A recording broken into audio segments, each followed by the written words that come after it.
So by now you've heard me talk about the benefits of microdosing.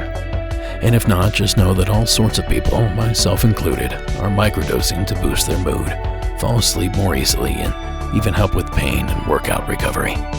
Our show today is sponsored by Microdose Gummies.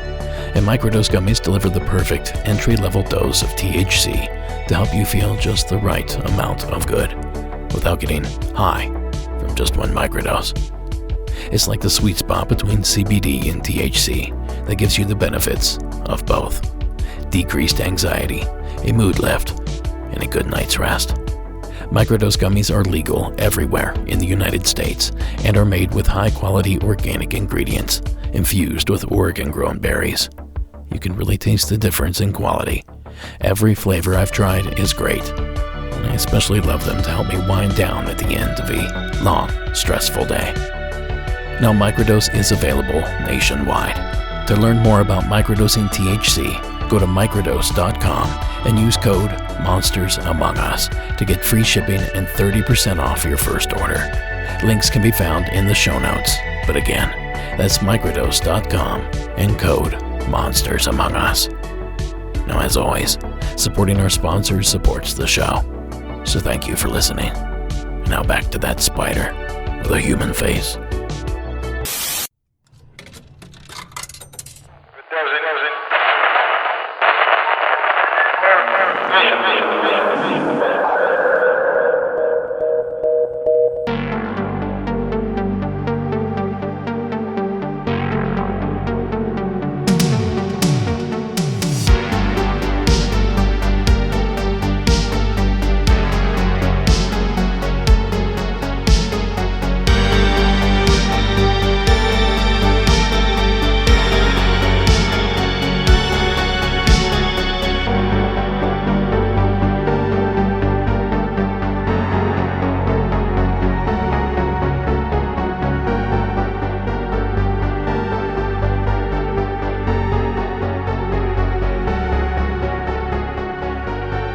Good evening and welcome to Monsters Among Us. I'm your guide, Derek Hayes. Oh, hey there. How is your summer going? It's that time of year when things seem to slow down and speed up all at the same time. Vacations, ball games, summer holiday plans, juxtaposed with those long, lazy days outside. And naps in the hammock, and maybe a night or two next to the bonfire. While the latter scenario is where we begin tonight's show, by the old fire pit.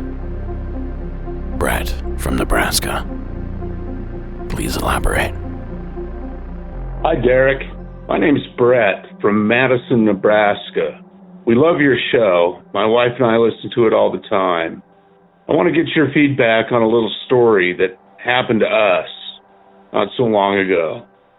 In October of 2018, my wife's youngest son, his wife, and child, 1-year-old boy, were out here, and we had a fire pit burning. It was a nice Indian summer, and we had the fire pit burning in celebration of them being able to move on to Indiana to new jobs and new futures. After they'd left, we didn't think anything about it. November came, and it was a rainy month, and that's when they left to head back to Indiana.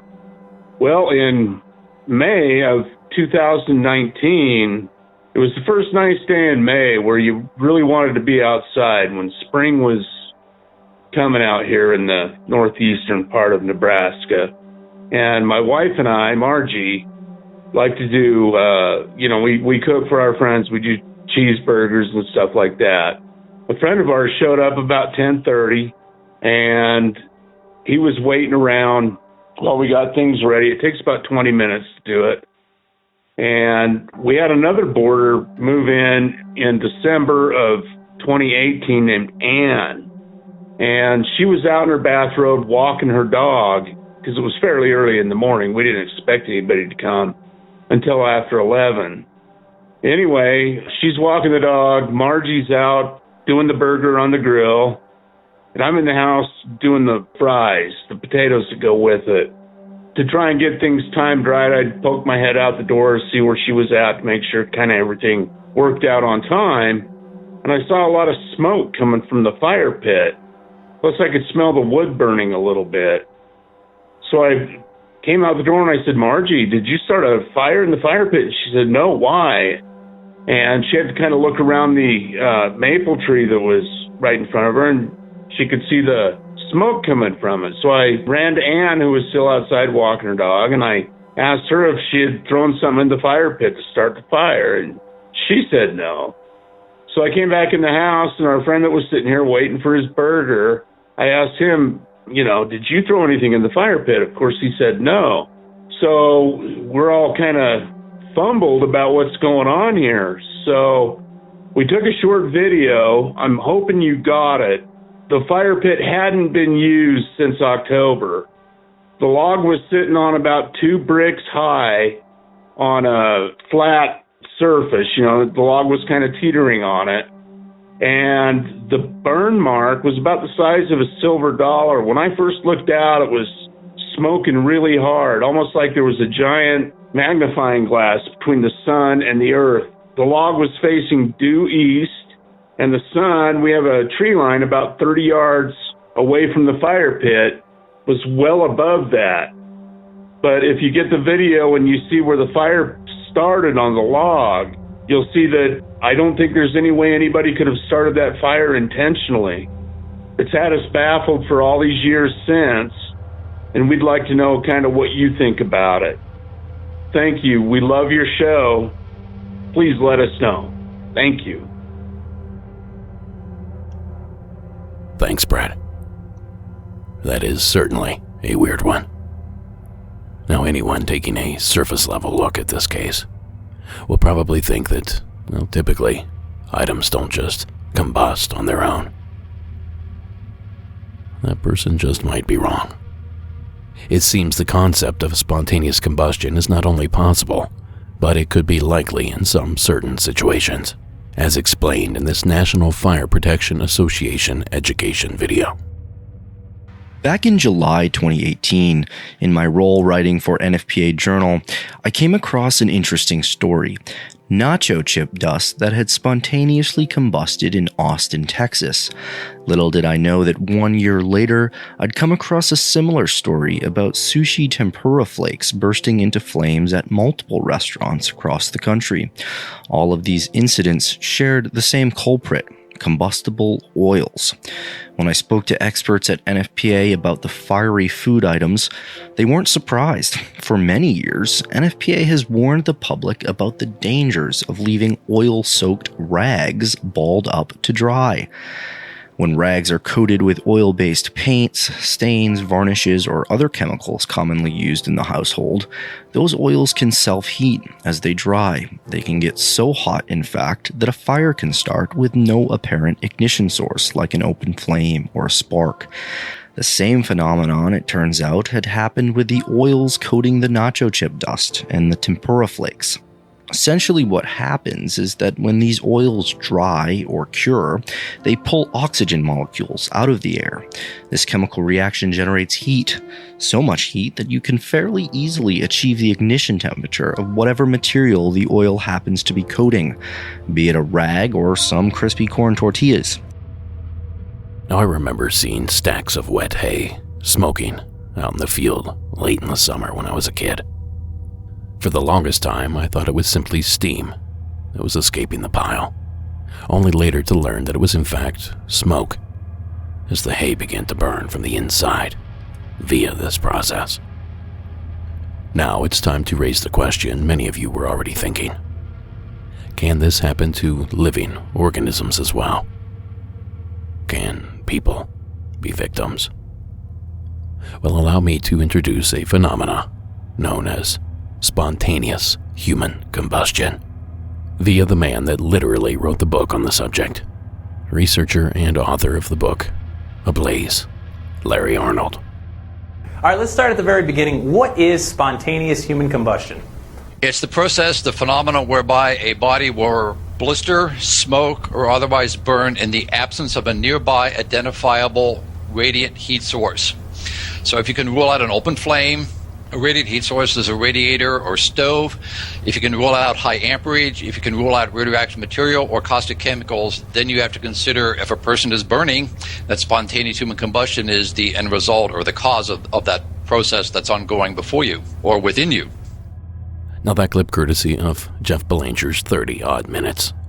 Link to the full episode for free in tonight's show notes. Now what makes this phenomena so strange is that there's no fire, there's no flame, there's no ignition source. There's typically no other damage to the surrounding area. And oftentimes, limbs, hands or feet will often remain untouched, while the rest of the body is essentially cremated at 3,000 degrees Fahrenheit. And since you're tuned into this broadcast, I imagine you're the curious type, the type that would like to learn more about this sort of experience. From a safe distance, of course. Well, allow me to share the tale of spontaneous human combustion victim, Mary Reeser, courtesy of the Tampa Bay Times. Before sinking into the overstuffed easy chair in the middle of her St. Petersburg apartment, a widow named Mary Harder Reeser slipped into a nightgown and popped 2 sleeping pills. Hot summer air drifted through the open windows. It was around 9 p.m. on July 1st, 1951. Reeser's only son, Dr. Richard Reeser Jr., had just kissed her goodbye after a visit. She was alone for the night and decided to enjoy a cigarette before bed. Reeser, 67, would not be seen alive again. When the landlady, Pansy Carpenter, tried to deliver a telegram the next morning, the door to Reeser's small apartment on 1200 Cherry Street Northeast was warm and the handle too hot to touch. Inside the charred walls, embers still crackled. Firefighters burst into a soot and smoke-filled apartment. Reeser was gone, and only a pile of black ashes remained. Amid the rubble, police found a coil box spring from the chair and part of Reeser's backbone. Her left foot sat in the pile, still wearing a black silk slipper. Her skull, reports say, had shrunken to the size of a cup. Now, firefighters found evidence of extreme heat. Bare candle wicks towered above puddles of melted wax. Smudges of smoke had stained the tops of the walls, and warped electric switches lined the room. But lower down, the walls were clean and the electric switches looked normal, and Reeser's newspapers sat untouched. The sheets on her bed were still white. So circling back here, Brett, maybe there was some sort of combustible oil in your fire pit, and the timing of its ignition was a mere coincidence. Or perhaps there's something more unusual afoot. No pun intended. I think we should all be happy it was only a piece of firewood that went up, and not someone's loved one. Now, I'm convinced this phenomena is real, and occurring to this day.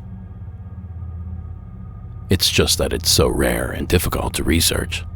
We just haven't locked it down yet. So thanks again, Brad, for the call, and the opportunity to share a gnarly phenomena. Now, if you have a tale to tell, a true tale, simply give our 24/7, 365 hotline a call at 1-888-608-NIGHT. That's 1-888-608-NIGHT. Or just record your story on your phone, then email it to monstersamonguspodcast@gmail.com. Now, this next entry is one of the ghostly variety. Please welcome Autumn from Mississippi to the program. Hi, my name is Autumn from the Mississippi Gulf Coast, and I'm here to tell you a modern Mississippi ghost story that happened to me about 20 years ago. I was in the 4th or 5th grade, and this happened when my mother, my younger sister, and my stepfather moved to Diamond Head, Mississippi, which was a retirement community but became a city later on. We moved into a shotgun home, meaning when you walked in, there was this big area, dining room, living room space, To the right on the wall, there was a window with bar stools looking into a kitchen. And when you stepped down the hallway, it was a shotgun hallway. One hallway with all the rooms connected to it with doors. And the kitchen just had an opening, so you could look to the right and just walk into the kitchen. Now we started feeling uneasy, feeling like you were watched all the time. I even would just have this feeling of being really scared and needing to protect my younger sister when we went to bed at night. Very random, nothing happened. I just had this feeling like I need to go climb in bed with my little sister and keep her safe. So the first event that happened here was pretty wild. My sister and I would come home and be the only ones at home after school because my parents were working. And I was in the kitchen making some mac and cheese because I had earned mac and cheese privileges. And I'm sitting there cooking, and I watched a man in blue jeans, work boots, and a flannel walk past that kitchen opening down the hallway. And I thought it was my stepfather. My stepfather worked in like construction and painting and things like that. So work clothes, kind of rugged flannel jeans and boots was his normal working attire. So I called out his name, Scott. You know, he wasn't supposed to be home at that time, but I called it out, nothing. I checked every room, nothing. And I thought, well, maybe this person's walking through the connections of the home, you know, at this different time. So I grabbed my sister. We left, and we went up the street to a friend's house. And I called my mom from there because at the time, there's no cell phones, just home phones. So my mother was like, okay, my daughter saw this man in our home, oh my gosh, and came home, checked it out, nothing. After that, she told me, because we were, you know, religious at the time, and so she told me, look, if anything makes you uncomfortable, you can always just call out and say, I'm protected, you can't touch me, leave me alone. And so that stuck in my mind. The second event, I had fallen asleep on the couch when we were watching a film as a family, and they just left me on the couch. You know, it's not a problem. Well, that's very scary when you wake up as a kid and you're all alone in your living room. And I woke up and I was scared, and I thought about running to my room, but the hallway seemed unsafe. And that might just be young child paranoia or something. So I thought, well, I'm just going to put blankets over my head and ride it out. I'm going to stay on the couch and maybe I'll fall asleep. Well, then I felt pressure, like on my chest, my arms, I'm under the blanket, and something starts pushing me into the sofa. There's pressure, and I'm wide awake, and I started getting really freaked out, and I remembered my mother's words, you can't touch me, I'm protected, you need to stop, leave me alone. And instantly that pressure released, I was really scared, and I ran to my mother's room. And the third event that happened was my stepfather's personality started changing. Today, we think maybe whatever was there attached to him in some way, since he was the only male in the home. I don't know, a dominant force, a controlling force, I'm not sure, but his personality became very irritable and angry, and he just turned into this different person to the point where we actually left the home from him, and we went and stayed at a shelter and then with family. It was a really weird, bizarre time for us in this home. We finally moved out of the home, and I ended up talking to my mother about it after we moved out, and she told me that a man had passed away in the home, and she's not sure under what circumstance, but she did get that information from locals and from the person that was renting the home out. And the other information from the locals was they were aware that it was haunted. So they had heard stories of people who lived there before us, and my mother brushed them off. You know, it was a great house, great deal. She's like, oh, those are just some stories.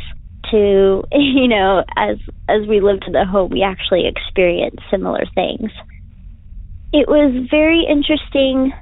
I've never experienced anything quite so clear. Sometimes people say, like, I've seen something out of the corner of my eye, or it was a shimmer, or my eyes played a trick on me. But I'll never forget that full body, full color man, I guess apparition, walking down the hallway, enough for me to think, there's someone else here and we need to leave. It was wild, and I'm not sure why that person might still be there, or if it was an echo of the past, maybe just residual energy left there from, something so sad or, high charged as, passing away. But to this day, I'll never forget it. That's a modern Mississippi ghost story for you. Thank you so much for your show. I love it. I'm a new listener, and I'll call back again with some more stories. Thank you. Bye. Thanks, Autumn. There's a detail here that I'm beginning to notice more and more often. The fact that the home in question was a shotgun home. A house that's only one room wide and several rooms deep. I believe the front door and the back door are also in line. Anyway, I've been processing a lot of calls from the hotline here lately, and I can't help but notice how often that detail is mentioned. Shotgun homes. Now I'll get to those calls over the next season or two.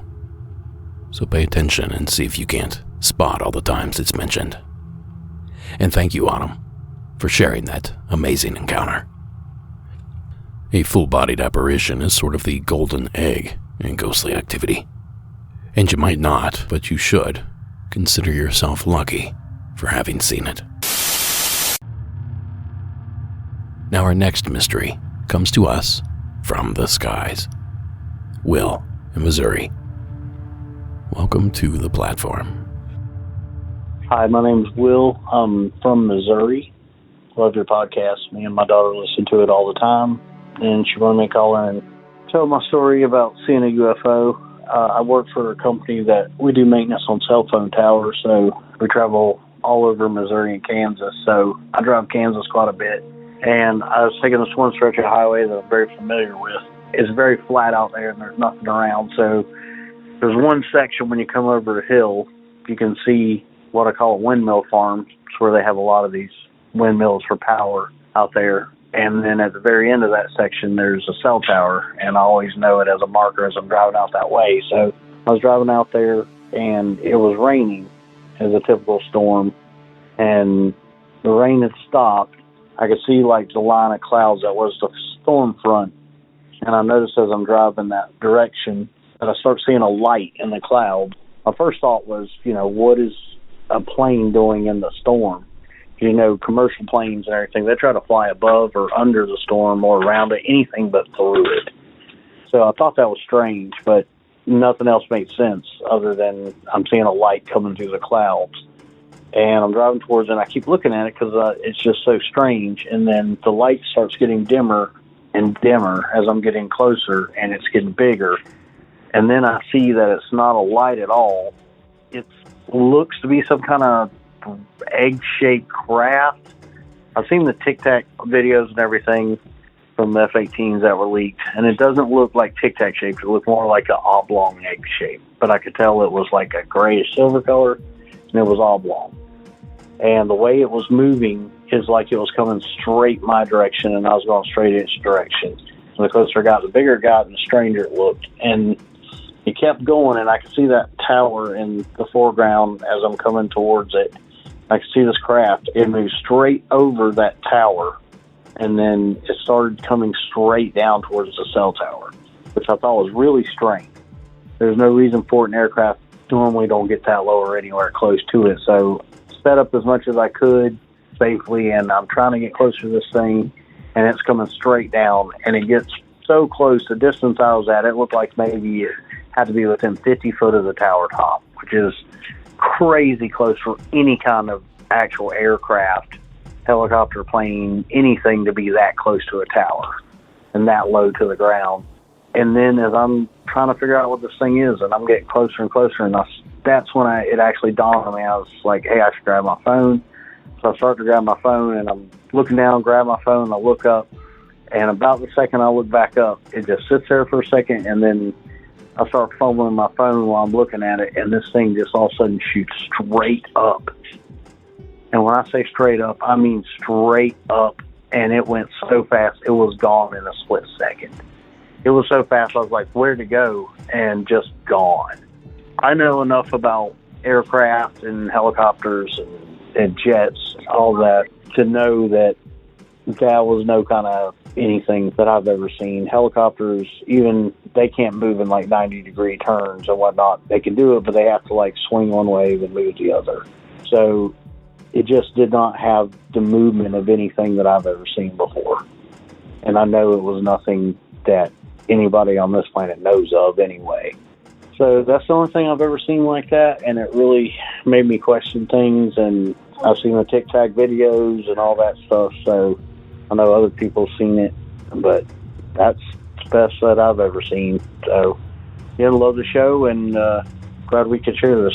Thank you. Thanks, Will. Now there's a shape we hear about from time to time. Not as popular as the triangle shape or the classic flying saucer look, but one that's reported enough to take notice. I think of the Lonnie Zamora incident, the Loch Raven UFO, and some even claim the object that crashed in Roswell was too an egg-shaped craft.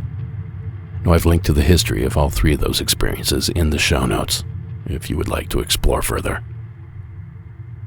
I'd wondered what the numbers are on the probability of seeing a certain shape over another when it comes to UFO sightings, and in doing so, I found some useful information. According to an article in the Syracuse Times, between 2001 and 2017, all 50 states and Washington, D.C. logged at least one sighting of an egg-shaped UFO, but the total for the period was a measly 1,263 reported sightings, barely 1% of the 139,876 national all-types sightings reported for that period. So, as Will can tell you, there's something egg-shaped zipping around up there. And like with Autumn, you might not think it, but you're lucky to have seen it. And thanks again, Will, for sharing the entry. Now, folks, there's no better time to prepare your spooky season wardrobe than today. Visit our merch store and pick up some shirts, a hat, sticker, patches, pins, and a whole lot more. All carefully and exclusively designed by a number of talented paranormal-themed artists. Just visit our website and click the Shop tab. If you pre-ordered one of our Color Blast t-shirts, those will be in about 2 weeks. And at that point, they'll be restocked in the shop as well. That's monstersamonguspodcast.com and click the Shop tab. Now then, this next entry takes us to Tennessee, where Casey is waiting with an entry. Hey, Derek. My name's Casey. I live in East Tennessee. Love the show, by the way. You do a great job. Anyway, my story goes back to, I'd say, about between 2016 and 2017. I was dating this girl, and I used to go stay at her house with her. And she had 2 small children, and she lived with her mom at the time. Well, I'd noticed that whenever I would go to this house, I would feel this weird kind of vibe, like a negative kind of vibe. And I've always been able to feel stuff like that. Ever since I was a little kid, I've seen weird things. I've heard weird things. So I felt this, and, you know, I'd mentioned it to her a couple times that I'd get this weird feeling when I come to her house. Well, one night, we're laying on the couch and watching TV. I've got to leave for work the next morning, so we decided to go to sleep. And I couldn't have been asleep. I had just started to drift off. I couldn't have been asleep more than 5 minutes. And for some reason, I just wake up and I'm looking at the ceiling. Well, the way the couch was positioned, if you look straight ahead, if you were laying on it, there's a hallway. There's a bedroom on the left, a bedroom on the right. And then there's this big mirror on the wall that you could look directly at. I just, for some reason, look up. There's a black mass and you can't see through it. And it's just a black mass, looks like kind of like the outline of a big man. And you can't see through it, and it jolted me. It scared me, and it startled her because I jumped, and she looked at me, and she's all like, "What?" And I'm just like, "Nothing. Don't worry about it." I lay back down, and then there was another night I was staying there, and her daughter had this one of those little toy cooking machines type things, the little playhouse things, and you could turn the knobs on it, and it would make a clicking sound. And this happened maybe 2 or 3 times, but we'd be laying there, or we'd be sitting there watching TV, and you'd hear it'd be clicking, like somebody was in there turning one of the little dials on it. And then her daughter would wake up screaming, terrified, absolutely terrified. We'd run in there, I'd check around the room and stuff, tell her everything's okay, that, there's nothing in here.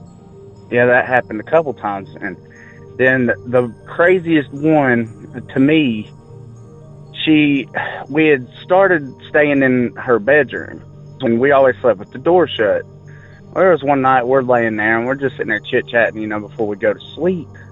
And it sounds like somebody, tapped on the door. She gets up, opens the door, thinking it's one of the kids, wants something to drink or something. There's nobody there. She closes the door and lays back down, and no sooner did she get back under the covers, the door, it's like somebody booted the door wide open, and there's nothing there on the other side of the door. We're just staring like, what was that? We couldn't understand. And about that time I started telling her about some of my personal ghost stories and stuff. But love the show, you do a great job, and hopefully my story makes it on the air. Keep up the good work. I love all the stories. Have a good day. Thanks, Casey. I wonder if any of those events influenced the ending of that relationship. Could you imagine if that was the reason you were dumped? A ghost creeped them out so bad that they flat out left the relationship. How do you explain that to your friends? She ghosted me, bro. Thank you again, Casey, for taking the time to share that experience. We may be making light of it now, but I'm sure at the time it was downright terrifying. Now don't forget, folks, if you need more Monsters Among Us in your life, you can easily increase your dosage by signing up to be a patron on Patreon. $1 a month gets you ad-free content. $5 gets you tons and tons of bonus material. Somewhere around 95 hours worth at this point. Just visit patreon.com and search for Monsters Among Us Podcast, or click the Patreon tab over at our website. Okay, this next one puts a spin on an old legend. From the state of Massachusetts, please welcome John to the program. This is Jean Patrice calling from Massachusetts. Just listened to not black-eyed children, but black-eyed adults, and I thought I'd have to call in about experience I had on the subway in Boston in 2013. To be exact, it's the Red Line, leaving downtown Boston, heading towards Dorchester. What I witnessed were 2 men, maybe in their 50s or 60s. They looked pretty unhealthy, rather short, maybe under 5'5". Not to be rude, but kind of overweight. The best way I describe it is the Harry Potter movies, Peter Pettigrew, which was Ron Weasley's rat that revealed itself to be a human. These 2 people, twins, I'm assuming, looked like this Peter Pettigrew character.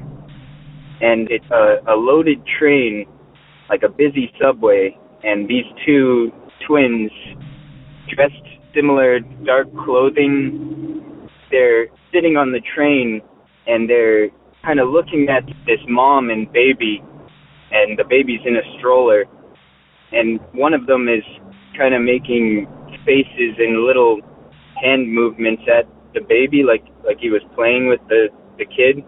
And it was at this point that I saw his eyes, and his eyes were completely black, like other callers have described, like, completely black, no whites.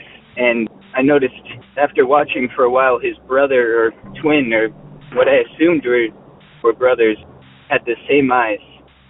And I watched them for a while, and it didn't seem like anyone else had noticed them or how unusual they were. And the mother of the child didn't seem bothered by them. But when the train came to a stop, one of them got off.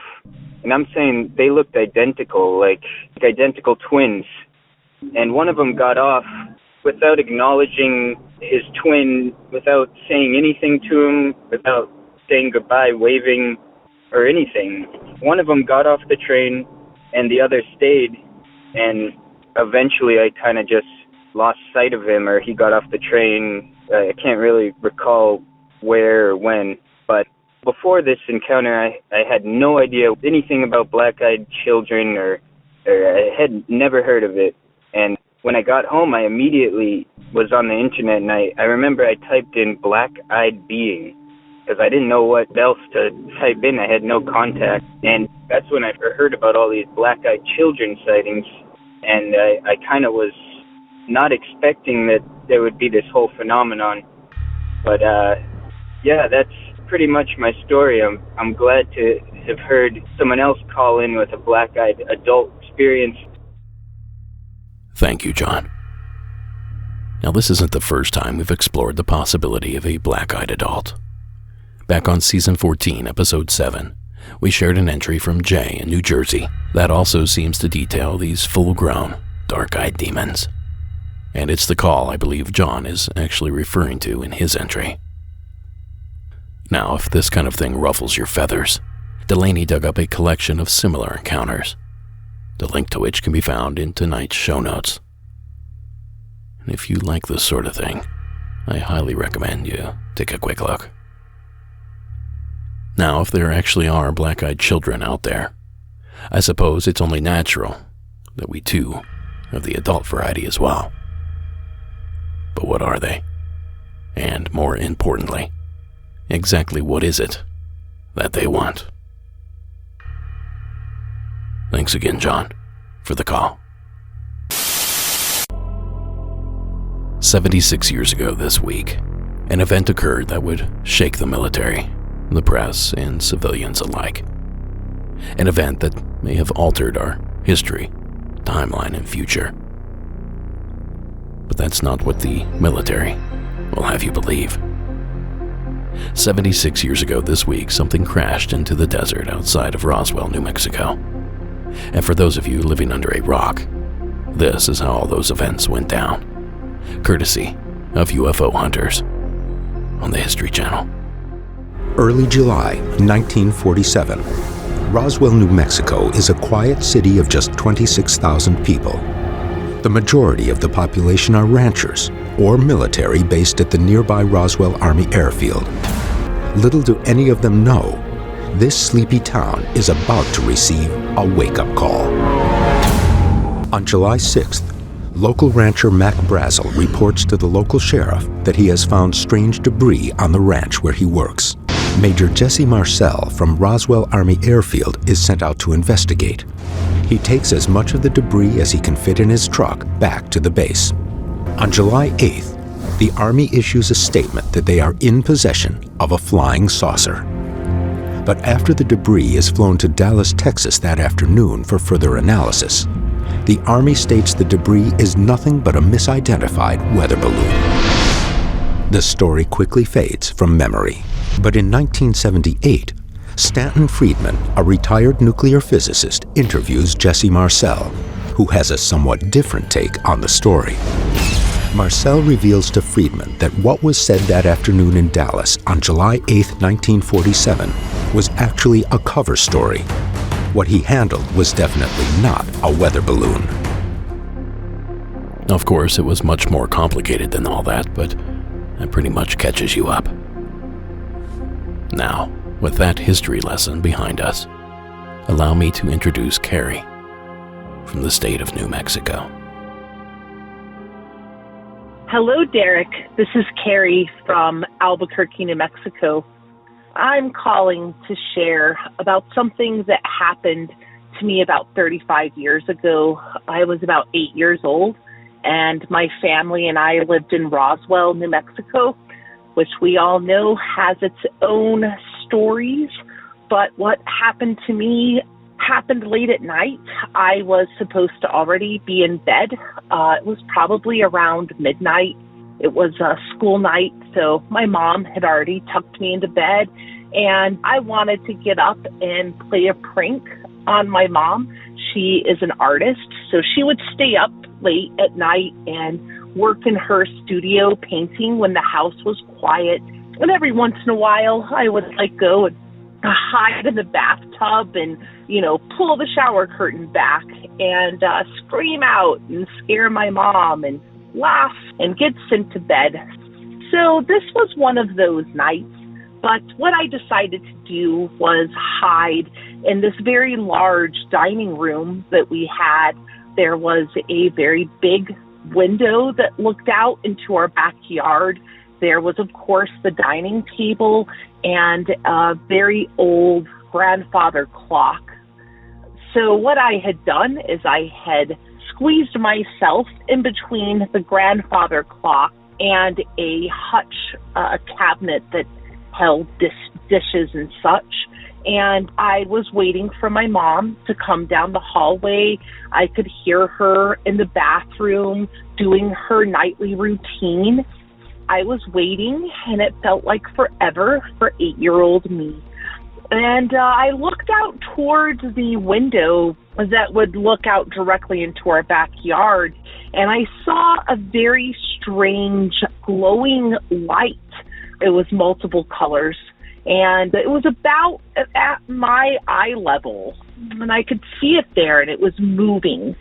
So not being afraid at all, I didn't know what was going to be there. I moved back the curtain, and what I saw was a small being.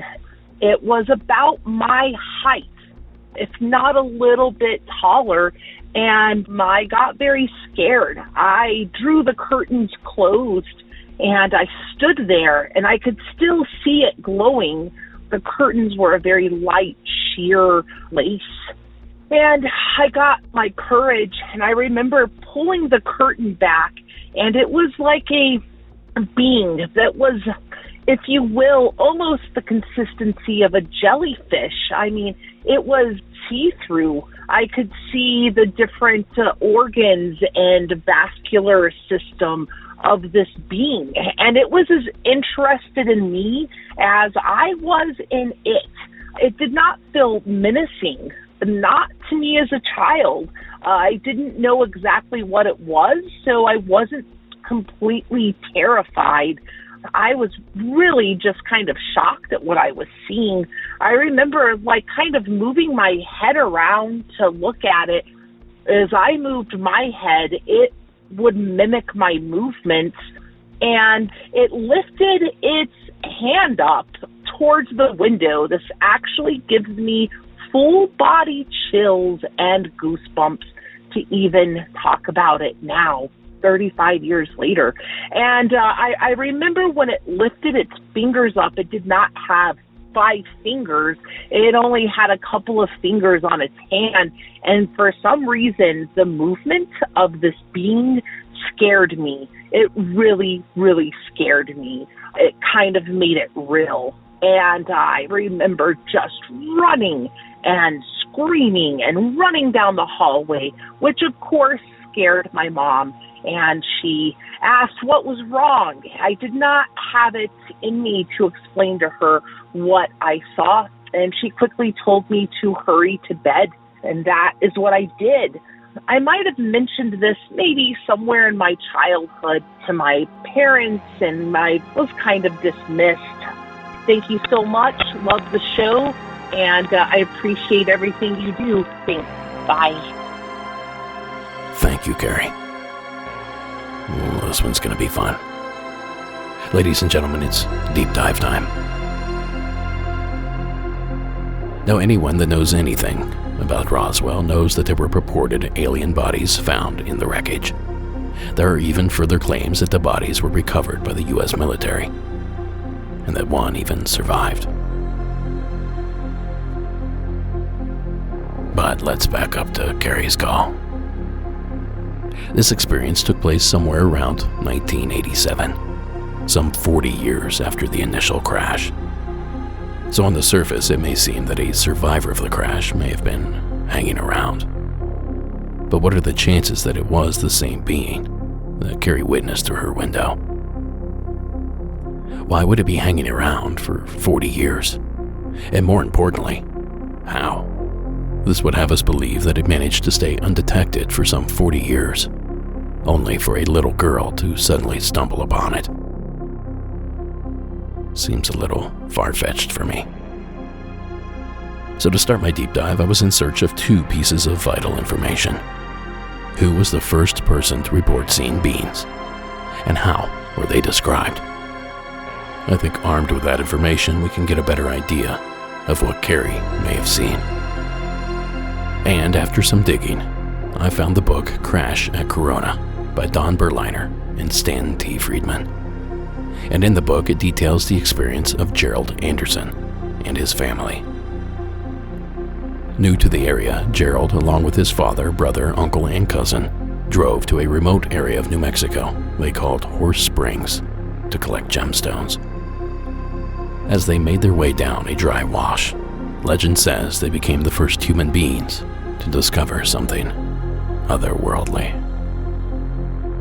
I was just about to read a passage from the aforementioned book when I stumbled upon an actual interview of Gerald Anderson made by Stan Friedman back in July of 1991. Here is the rest of Gerald's experience, straight from the witness's mouth. And as we came around a bend in the arroyo that had pinon and cedar trees growing on it, we were able to see farther ahead down the arroyo, and on the next ridge line there was a large silver disc-shaped object was embedded in the side of the ridge line, and there was debris and wreckage and stuff strewn about the area, but mainly this thing was intact. I would estimate its size from an adult perspective to be something like 35 feet in diameter. I've heard other people who were there say they thought it was like 50 feet, but as an adult I would say about 35 feet in diameter, quite large. When we got up to it, there were 4 bodies there, not human. There was 2 of them who were obviously dead. One of them was obviously very badly injured, and one of it apparently suffered no ill effects, or didn't appear to be injured, and was ambulatory, was mobile. I was just sitting there next to the one that was still alive and appeared to be dead. Were they right next to the vehicle? Right next to it, right under the edge of it. And this craft had apparently come in from the east, bounced off one ridge line, went plowing through this arroyo area, and then crashed into the ridgeline and embedded itself. And they were sitting back under the edge. It was kind of tilted up like this, and they were sitting back under the edge here. And I'm assuming that this one creature that was all right had laid this material on the ground, but it looked like unrolled tinfoil that these other 3 creatures were laying on, like it was trying like you do a person in shock, and put them on a blanket, kind of a thing. And apparently it had some boxes there around it, and had apparently been trying to give first aid or help these other creatures when we first got there. And as we approached, the creature drew back like this, like it was in fear of us, like we were going to hurt it. And it wasn't very long, they're trying to communicate with it, the adults were. It seemed to calm down and just sat there and kind of looked back and forth, watching them, apparently trying to figure out what was going on. Like, what did it look like a little bit more? These creatures, all of them were about 4 foot tall, 4.5 feet tall. They had very large heads that were shaped larger on the top, and they kind of tapered down. Not to a real sharp point, but just tapered down where they were thin. And they had very large, oval-shaped or almond-shaped, I guess you could say, black eyes. they were so shiny, they had almost a bluish tint to them when the light reflected off of them. Their skin coloration, I think the best way I could describe that is kind of a bluish tinted milky white. It looked like someone in shock. And the ones that were laying on the ground were really looked more that way, more blue, How about ears, nose, mouth? No, there was no visible ears on the creatures, except like if you was just to cover your ear like this, to where there was just a rise there and then a hole, without your earlobe and the rest of the ear there. How about nose? It was the nose was very, very small, almost imperceptible, and just like two holes straight in. And the lips were just a straight line. It was like a cut, and you couldn't see any visible lips like we have. It was just a slit, and they never made a sound. Pardon? What hair color? There was no hair. They were completely bald. And no sound? I never heard a sound of one, not out of any of the creatures, including the one that was... Did you see fingers? Yeah, they had fingers like this. They didn't have a little finger. They just had the thumb, had 3 extra digits, except the center digit was longer, and the other 2 were about the same size. They were very long and slender. They looked very delicate, and I've made the statement before, and I'll make it again. I think it would have made excellent violinists because of the structure of their hands. So what Gerald described seemed to be a similar size to what Carrie described. And dare I say, the same shape as well. Both witnesses described some sort of strange hand structure. And that bluish, milky white color. Could that have been the same jellyfish look that Carrie claimed to have seen? The rational side of my brain tells me it's impossible that these are somehow the same creature. But the comparisons are eerily similar. Similar enough to give me pause. But if this is not the same specimen, could it be of the same species, or perhaps race? Is it possible that these beings have somehow secretly inhabited parts of the desert Southwest for years? Or is it possible that they came back looking for their fallen comrades? To add to this little mystery, recently, as in the past 10 years, evidence has appeared in the form of a photograph. A photo that was important enough that KRQE News 13 did this report on it. It's one of the first things you hear when you mention Roswell. Aliens. And people come from all over the country to see them. I'm a firm believer in aliens. Well, this week, a never-before-seen picture was released that some people believe is more proof that a UFO did crash here back in 1947. According to Kodak, yes, it is real. It hasn't been doctored. It hadn't been touched. It is from that time period, from the photographers that were in this area in 1947. The photo was revealed at a conference in Mexico City on Tuesday. Someone claimed they found it in a box in an attic in Sedona, Arizona, along with pictures of Clark Gable, Bing Crosby, and Dwight Eisenhower. While a lot of people are calling it just another hoax, it's definitely fueling the debate again over what's known as the Roswell UFO incident.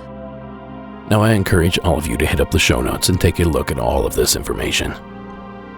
But if you're not going to, I'll just describe it. If I'm honest, it kind of looks like a piece of old jerky. It's not hard to make out the creature's head. It's tilted to the side, and its mouth is agape. The ribs are very prominent, and you can see a couple little arms and at least one of the 2 legs. The entire being is yellowish brown in color, sort of like a glossy pair of honey brown work boots. But trust me when I say, just go take a look for yourself. Now my guess here is that it's the mummified remains of a child. But the photo is blurry and I'm not a doctor or a scientist or whoever identifies that sort of thing. But that's what it looks like to me. It's certainly an interesting find, whatever it is. And believe it or not, that's not all. As you can imagine, I watch and read a lot of paranormal themed material. I'm always looking for new information to share here on the program. And in doing so, I stumbled upon a shocking claim made just over a week ago by two investigators in the field, Don Schmidt and Ben Hansen. According to their claims, and Gerald Anderson's, the craft actually contacted the Earth and bounced to the resting place where it was found. And according to Schmidt and Hansen, they've actually located that impact spot. Now, I've linked to their full interview in the show notes, but sadly we don't have time to dig that deep this evening. But we do appreciate the entry, Carrie. For now, that's going to do it for this evening. Monsters Among Us is written and produced by me, Derek Hayes. Copyright Red Crow Media. Additional support was provided by Sarah Carter Hayes and Delaney Bowers. All media used in this production is done so under the protection of fair use. And if you like what you hear, maybe jump on social media and give us a follow. We post updates, follow-ups, additional information, that sort of thing, over there. While you're at it, please give us a like and follow, maybe even a comment over YouTube. Don't forget you can listen to the show on Sundown 96.6, Tuesdays and Thursdays at 9 p.m. Eastern, or on the UNX network at 11 p.m. Eastern on Saturdays. And finally, the terrifying score you heard used this evening was provided by Iron Cthulhu Apocalypse, Code.ag Music, and Carl Casey at White Bat Audio. Thank you so much for listening. Keep your eyes open out there. Keep it spooky. And I'll catch you here next week. Have a good night.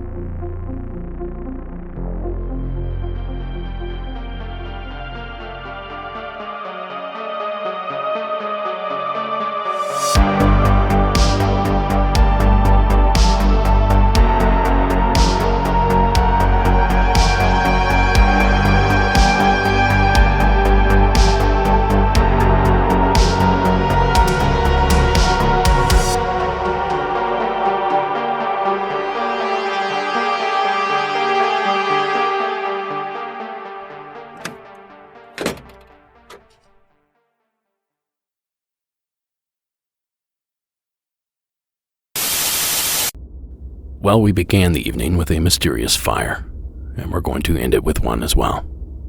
Tonight's secret entry comes to us from Stephen in the state of Arizona. Hi, Derek. This is Stephen calling you from the small town of Williams, Arizona. The incident or incidents took place in a church building, which has been recently renovated and turned into my college campus in Pasadena, California. The original building was home to First Congregational Church. It's right pretty much in the middle of downtown Pasadena. It's a really old building. I think it was built in the late 1920s, somewhere around there. It's an old Gothic-style cathedral. It's a really, really neat building. But when we moved in to the area as a college, we switched campuses in the middle of my sophomore year of college. And we used this building for classrooms, and we're a Christian school, so we had chapel in there. All that good stuff. But a lot of students started talking about hearing things or seeing things, and it was just like, it really put everybody kind of on edge. And I've always been fascinated with the building, so I wanted to check it out a little bit more. And so this past spring, me and a good buddy of mine, we decided to kind of explore it as much as we possibly could. It's got a basement and then the ground level, and then there's a second floor and a third floor. And there's been reportings of things happening on all of the floors. But for me, I think just the weirdest thing happened, I guess, on the third floor. We had been exploring up there one night, and we got the idea, we were like, what if we just kind of try to find history of this building, see if anyone else has reported anything, see if the First Congregational Church that used to be there has said anything. So I actually found a document online. So the city of Pasadena made the building a historic site in 2018, I believe. It was a real lengthy PDF. It was like 150-some pages, but it really had a really detailed history of the building. And we discovered that the building had actually burned down partially because of a lightning strike, and there were potentially a lot of casualties in that fire. And so we were thinking maybe this is an explanation. Maybe there's souls that are trapped here or something. But anyway, that night I remember going to bed, and I had this dream. The dream kind of opened up. There was this woman, and she was almost beckoning to me. She said, hey, come, I have things to show you. I was really weirded out by that, and so I kind of forced myself to wake up. And about 30 minutes later, I fell back asleep right into the same dream. And so I decided to follow this figure in the dream to see where it was. And she led me onto the third floor of the building, and she was just pointing at different areas. And when I had looked at the document again the next morning, those were the areas that had been burned. So I was really, really confused, a little bit spooked out, but also, there was also a feeling of, she wasn't intending to harm me. She seemed very kind. So I really don't know what was going on with that. I have other stories as well, and I know a lot of my former classmates and colleagues, they have a lot of stories in the building, which I may call again at some point to share. But that's all I have for today. So thank you, and keep up the good work on the show. Bye. Well, wouldn't you know that churches are on my short list of probably haunted locations. And we all know a fire seems to have the potential to attract or bring out supernatural activity. So I guess I'm saying these encounters really don't come as much of a surprise. But it's still fascinating. And a big thanks to you, Stephen, for taking the time to share. Pasadena is certainly an odd place, full of beauty and history, and a fun place to hang out for the evening. Well, folks, it's that time again. Time to venture beyond. Now, I already told you earlier this evening how you can access this bonus content, but in case you forgot, patreon.com, then search for Monsters Among Us podcast. Join your level and get rolling.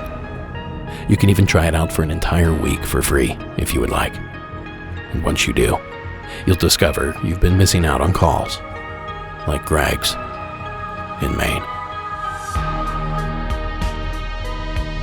Hey Derek, my name's Greg. I live in Maine.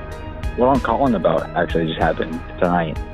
So I work in a restaurant as a kitchen manager. So I got out of work, we're doing our closing up stuff, and my wife works with me. She's a bartender, and we had 3 customers that were former employees.